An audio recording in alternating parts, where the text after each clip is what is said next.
పాటు మీకు గూగుల్లోకి వెళ్ళి యాన్ 1 నొక్కి ఇప్పుడు చూపిస్తా.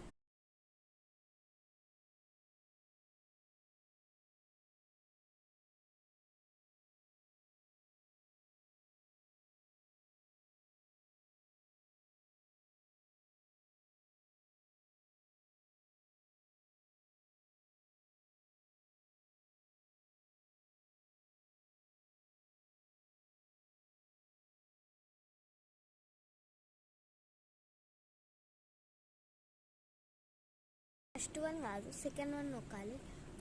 మీకు డైరెక్ట్ వెళ్ళిపోవాలంటే గో టు డౌన్లోడ్స్ నొక్కాలి. కిందకి వచ్చేసాయి మైల్స్ మొరాలస్ నొక్కాలి. దాని తర్వాత అంటే సెకండ్ 1. దాని తర్వాత అక్కడికి ఇప్పుడు 1 డీటెయిల్స్ నొక్కిన తర్వాత వెయిట్ చేయాలి. వెయిట్ చేసి అయిపోయిన తర్వాత ఇప్పుడు ఫైల్ మీద నొక్కాలి. అండ్ ఇంతే. బాయ్.